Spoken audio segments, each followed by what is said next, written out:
All right, welcome back. It's time for us to get into some conversations. And as we do, kindly remember that you can send us WhatsApp messages on 0558 yeah. Happy, Take a what's the time. number? Don't worry. Breathe, breathe, breathe. 0550585832 is the number to WhatsApp us on. Let us hear from you, all right? Very important conversations that we're going to have. And right now we go into the Krobo enclave, all right? The blackouts, the issues with the ECG and all of that. We have a report for you from our colleague, Neil Ni Amate Karaku. Let's take a look at this report. We'll come back and then we'll delve into some conversations. It is almost 2 weeks since the power distribution company ECG disconnected electricity from the Krobo area. Their decision to take the area off the national grid was because some unknown persons were tampering with the company's transformers. They attacked ECG workers engaged in the prepaid meter installation exercise and other issues. Various stakeholders, including the clergy, astute Krobo indigents in government, traditional and opinion leaders have added their voices to calls for the ECG to restore power back to the troubled enclave, as all facets have been affected by the power outage. Health institutions operating in the enclave have indicated that the protracted impasse is likely to affect quality health care delivery, which can ultimately lead to the loss of lives. Senior high schools whose students are sitting for the ongoing WASI examinations have threatened to close down the schools if the situation is not resolved immediately. Nana Sakite II called on the residents to embrace the prepaid meters going forward to help address such issues and not to incite residents against personnel of ECG. Nana Sakite spoke to journalists and expressed shock at the ECG's refusal to restore power back to the Krobo enclave after a series of stakeholder engagement with top management of the ECG. For the past couple of weeks, we've been in the dark, and that thing has been bothering me so much. And I know that my children are also bothered by it because some of them are losing their livelihood because of that.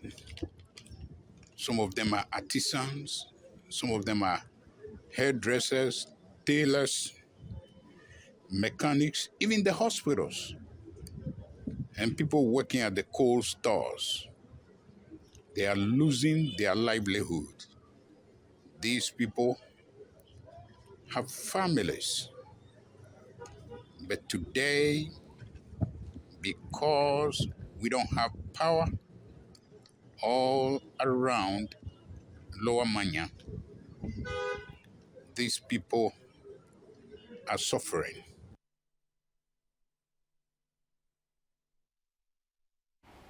So that's disturbing news to have to deal with blackouts of this nature for that long. And you know how integral electricity has become to our existence. How can Yeah. you even charge your phone? Who has a landline these days? Yeah. You know, how are people communicating? I'm thinking of the schools, the workplaces, the hospitals. Yeah. You know, how are they operating? But let's talk to our correspondent who is on the beat over there, Neil Kanaku. Neil, good morning. Yeah, good morning. How are you? We're managing by the grace of God. So please tell us what's happening. Are you hearing anything? What is ECG saying? Are steps being taken to curb the situation, and how are people managing? So currently, what is happening is everything has become dark here. People, some residents are actually leaving the Krobo enclave to stay with other relatives, close relatives and friends in neighboring areas. Some have even gone as far as the Greater Accra region, that is Ada, specifically to stay with relatives because of the power outage situation here.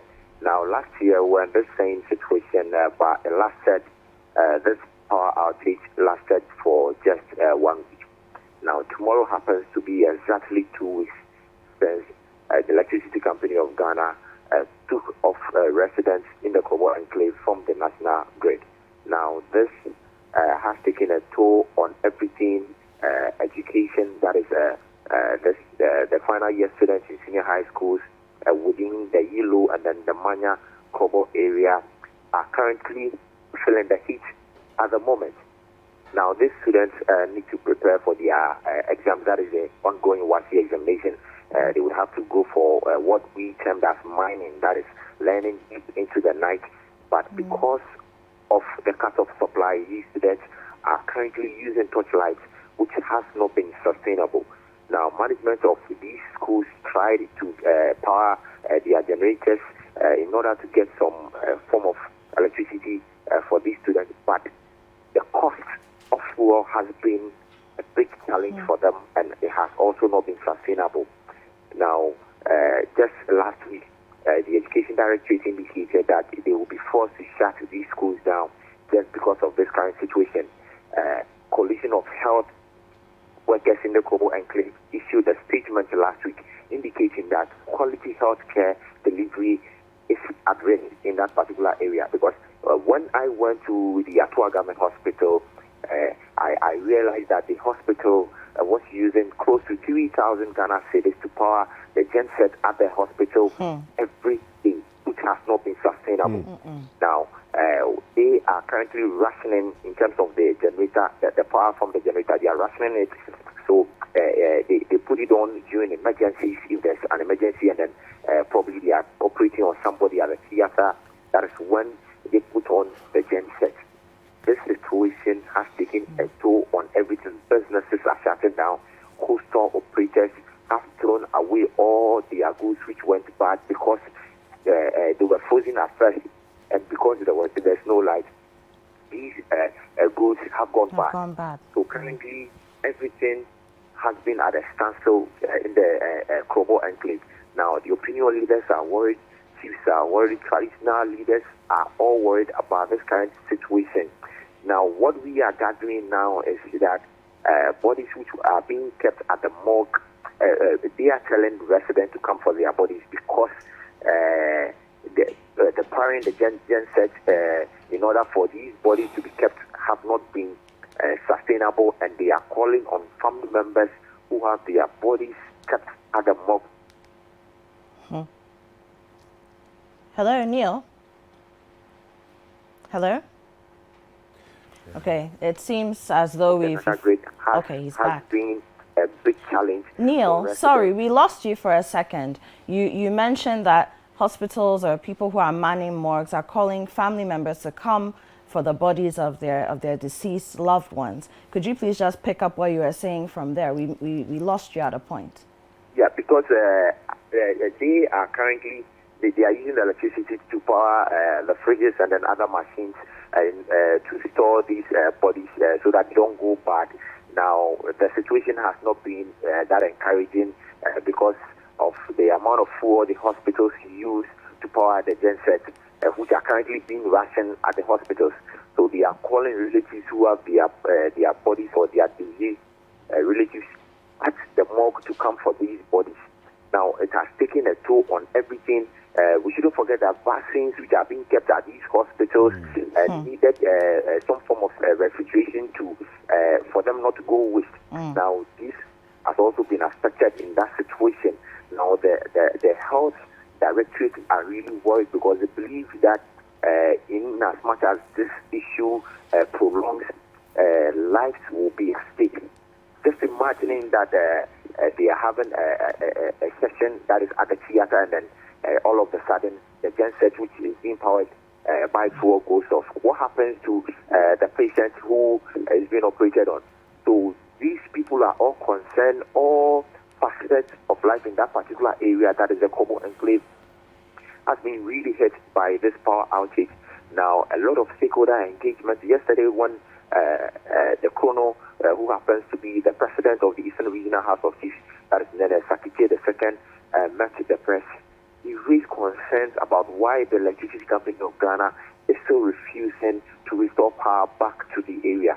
Now, according to him, a lot of stakeholder engagement have gone down the lane between with the time they took off the power and up to now. And he believes that a lot of agreements have been made for them to restore the power, but yet the Electricity Company of Ghana stands on its grounds, indicating that they don't have full control of their transmission lines in a particular area. Now, this situation has become very bad for all residents, even including government workers who have been posted to that particular area. Majority of them are threatening to seek for transfers and move from these municipalities and then go to other areas where they can get full supply of electricity for their family members and themselves. Okay, So Neil. Hello. So we're going to have to wrap up this conversation shortly, but we want to know. So ECG is saying that they don't have full control over what is going on. What is the problem then? What are we being told? Why is it not possible to restore the electricity? So what actually happened, what we've been told was that some people tampered with transformers of the Electricity Company of Ghana. So in an attempt for electricity, the personnel of electricity to go and then work on these transformers, they were allegedly attacked, where it was reported that some people fired guns at them. So that was why the Electricity Company of Ghana indicated that they don't have control of their transformer in that particular area. Hence, they took off the people from the national grid in order to protect their lines. Okay. So currently, as we state, electricity issued a statement indicating that in as much as possible, when they get control over these lines, that is when they will restore power back to the area. So we are hoping and we are believing that since a lot of stakeholder engagement have gone on and still the power has not been restored, then it's an indication that still they don't have control over their transmission and then their transformer in that particular area. Hence why the area has not been restored back onto the national grid. Okay, Neil, thank you so much. Thank you. And stay safe there. And we do hope that sooner, much, much sooner than later, the power can be restored. Thank you, Neil. All right, so we've been speaking to Neil Niamate. He's the Eastern Regional Correspondent for Citi News. And I mean, David. yeah. So ECG is, and and when they explained what the problem was, so there's illegal connections that have gone on. People are tapping into transformers that they should not be tapping into. Well, first of all, you shouldn't even, if you are not an authorized ECG staff, you shouldn't even be touching ECG equipment. Exactly. Do you see? So there's all of that has gone on. Now, what they explained was that if they don't know, for example, that a particular transformer here has full integrity, and they go doing something that's connected to it, it could kill their workers. Yeah. Because the Based amount, I on mean, this is whatever a it is that they transformer say. we're talking Yes. about. The amount of power that it's holding is enough to just knock somebody out. Yeah. You know? So there's all of that. But what I find interesting is how that when the blackouts came and were biting, the recalcitrant youth who were already agitating against the ECG and attacking ECG staff are alleged to also have gone cutting and hacking down poles. How are you? ECG poles. I mean, seriously, I think that the authorities of the entire Krobo enclave should be looking at their people, okay, who are the troublemakers, because ECG has told you quite clearly, there's no issue here. We'll restore it if we can have full control over the equipment. Yeah. But people are messing around with things even as we speak. As the power has gone out, people are tampering with cables, people are tampering with transformers, people are tampering with poles, hacking down poles. Yeah. You see, so this is what I think we should look at and deal with it from this angle, particularly, So I hear the chief's voice, the overlord of Kroboland. I hear his voice and everything else and his sentiments. But I think you should look at where the problem is coming from, because these are the people who started the whole thing in the first place, where they say, we don't want prepaid meters. Yeah. It's not everybody that doesn't want prepaid meters. But some people are agitating and saying, we don't want prepaid meters. Now, yes, we understand all the sentiments and everything around that, but you will pay. You will get the prepaid meters and you will have to use them. You don't have a choice. Now, as your elders are negotiating for, calm to be restored and for ECG to turn At the power least back hear on, their voice. yeah, then you are going around causing more commotion and more chaos. You are the enemy of progress. You that are hacking down poles and stealing cables and doing all those kinds of things. You're the one you're the enemy of progress. And I think that is important for the leaders of the Krobo enclave. All the leaders together need to address this issue of their youth. Just taking misbehaving really and vandalizing property that doesn't belong to them. Yeah. But we do have Nene Anyenogute on the line, and he's a divisional chief for Opeyilo Krobo. Nene, good morning. Good morning, Citi. Yeah. How are you doing, Nene? I'm very fine. Yeah. I hope you are fine. I'm very well, thank you, Nene. Nene, so we've caught wind of this situation in Krobo. We know it's a difficult situation. It's causing so many problems. But from where you stand as a chief, as a leader in the community, what's your take on all of this? Good morning to your cherished listeners. Let me say thank you for your efforts in trying to help in all of this situation. But this total blackout has been one of the most difficult things that we've ever faced on our land. Our children are writing WASI, and these are the very students who suffered COVID. And they are the same people who are solving these lighthouse issues. Hospitals are not able to afford power because fuel is very expensive now. The few businesses in town are struggling. The main business in our community is welding, hairdressing, barbering, and this mobile money, people who use electricity. So this 2 weeks of lighthouse has been very, very devastating. And it's more than you can imagine, my sister. So, Nene, what conversations have you and other community leaders had with ECG so far? And does it look as though headway is being made so that things can be settled and the power can be restored? Yes, we thought from the beginning, we thought it was a normal light-out issue, so issue. So we didn't show so much care until the third day when we realized that it was a big deal. So we started engaging the ECG at the local level, went to the FEMA level, then to the national level. I think so far, what we've been made to understand is that there was an attack on some ECG workers and some security personnel, and by some youth who were attempting to resist the installation of the prepaid meters. But what we are saying is that, yes, there was an attack. We've apologized. Probably the youth didn't understand the policy. It was the responsibility of ECG more to have educated the people and sensitized them so much, which we think ECG didn't do that very well. Okay. That has happened. We've taken responsibility. We've apologized and met management.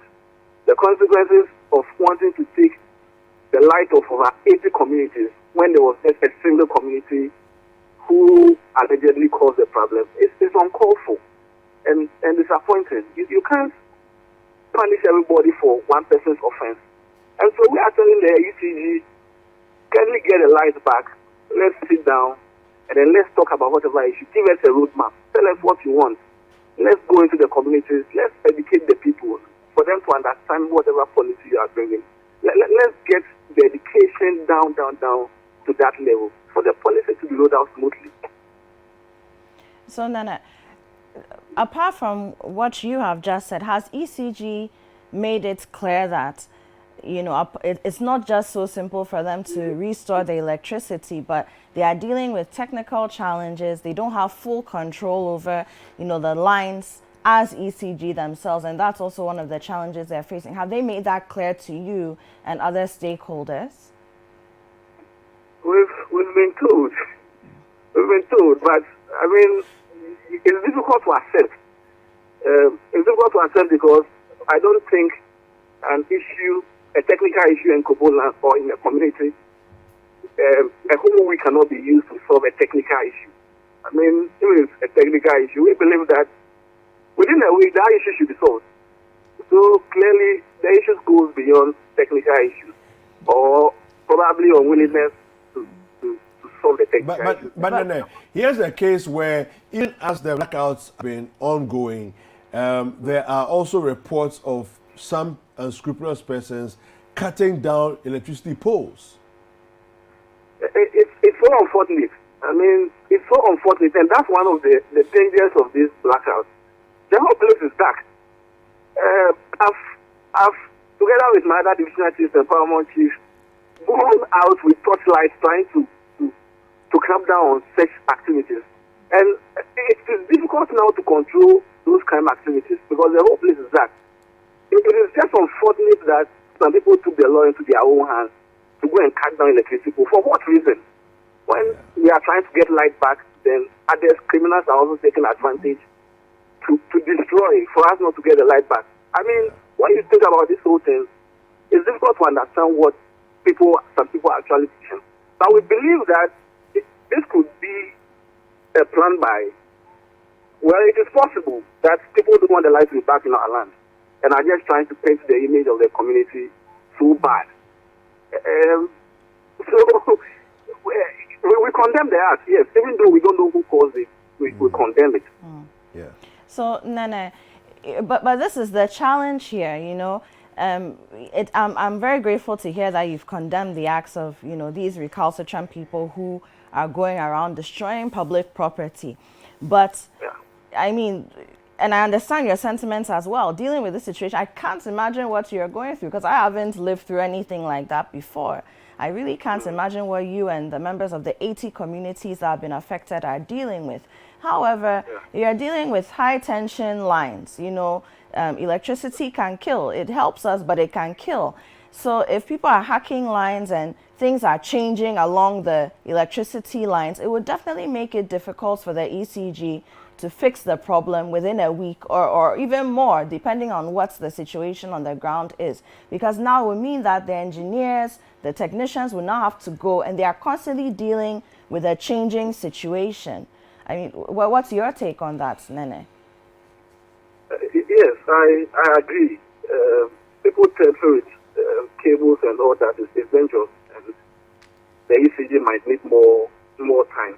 But you see, if the communication is very clear, if the ECG officially informs it that this is the extent of the damage that we have at hand, and then we need so and so this, or we need this period to be able to solve this. But I think it will be clear, and everybody will be aware of the roadmap. But there is nothing as such. And so then you give room for people to speculate.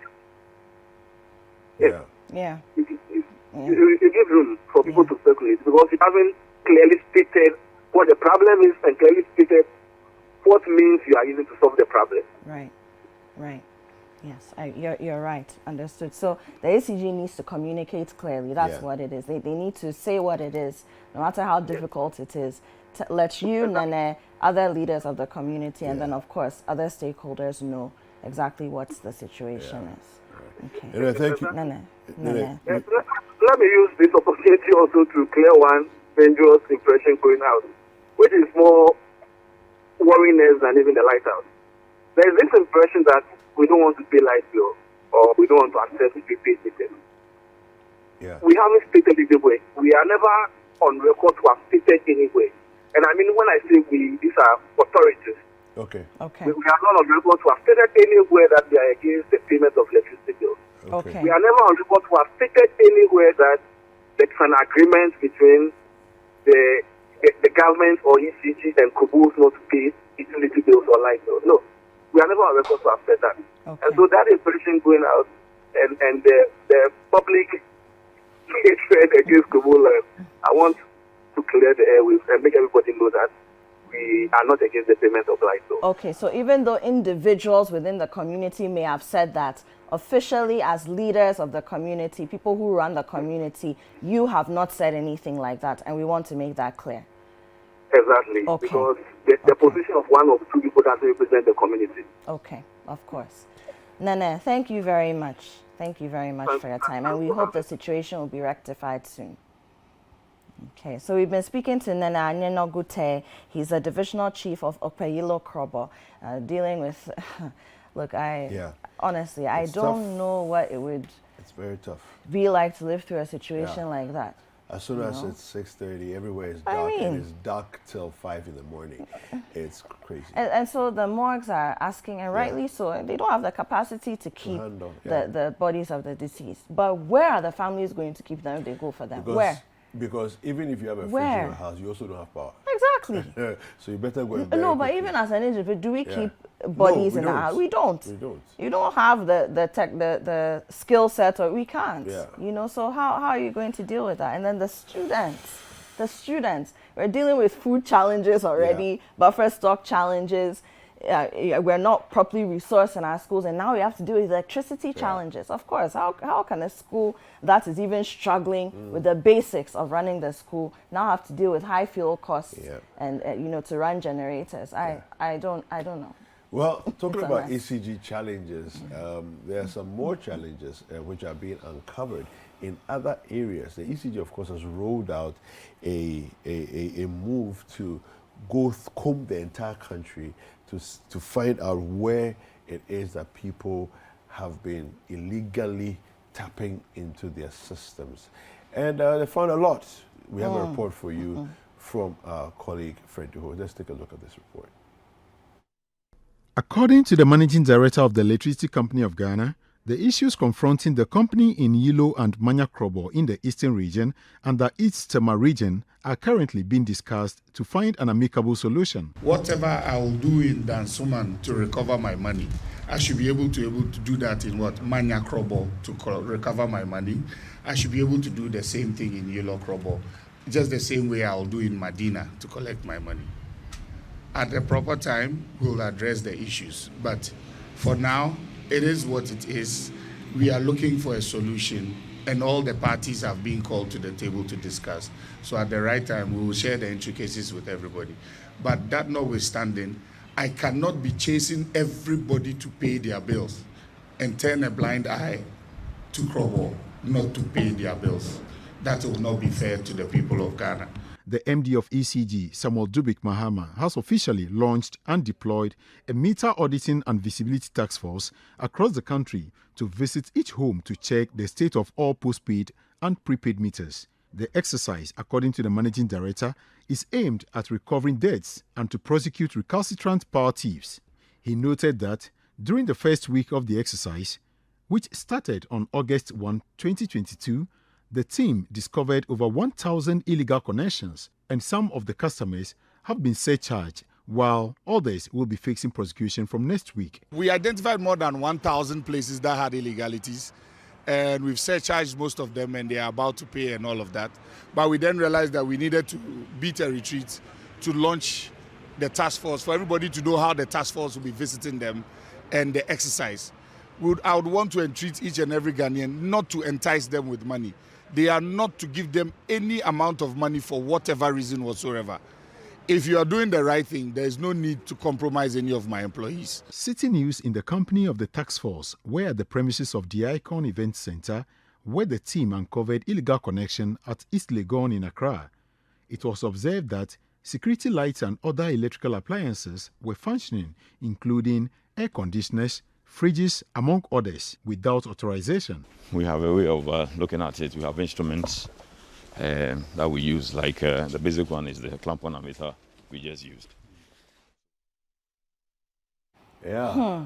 So, look, and this is just the beginning. I'm sure they're going to discover a lot as they go around, Legon is a reasonably developed area, and it's an urban space. So you can imagine that if these challenges are found, and of course the newspapers are reporting this morning, there's over 1,000 different illegal connections. Yeah. All right, in Legon alone. Exactly. So can you imagine in further away places what's going on? But David, let's also establish the fact. When I say people get upset with me, Accra is a big slum. Yeah. That is the truth. I mean, we are talking any way about you look at Legon, it, all right. We're yeah. saying it's an established urban community. But behind someone's house, Yeah. there's a kiosk, Yeah. a row of kiosks, and It's people true. are living in there. Yeah. And they've tapped into, of course, if nobody is cracking down on it, nobody is making affordable housing. I don't know whether it's a conversation, whether it's not a conversation. All these things happening. Yeah. They breed communities because people need to live and people need to survive. Yeah. Now that's one thing. But if we allow people to do what they want to do in the name of survival, these are the challenges we have. All the urban communities, the nice places, Yeah. behind somebody's mansion, there's some kiosk or some Yeah. structure that's Yeah. tapped into a main line. Yeah. So the 1,000, I even doubt that it's that number. It must be more. Well, I mean, this is what they must found be so more. far. Yeah, This is it what they must be found so more. far. They're not done with their work. Their work is going to go on for weeks and And weeks. I'm on happy end, that the so- ACG is doing this, but it's a deeper conversation about our structure, our urban structure, Yeah. and how we haven't planned the development of our urban spaces. But you know also that these things are done by electricians, right? Largely by Look, electricians. so I'm saying that it's a deeper problem. Yeah. If we pay attention to how we are developing our urban Yeah. spaces, architects are involved, Yeah. development planners are involved, Yeah. the Energy Commission Yeah. is involved. Yeah. ECG is a service provider. Yeah. There are bigger conversations Yeah. to have. This is just the tip of the iceberg that we are seeing. Anyway, well, I think we'll take a quick break. We'll come back and there's still more conversations on Breakfast Daily. Don't go anywhere.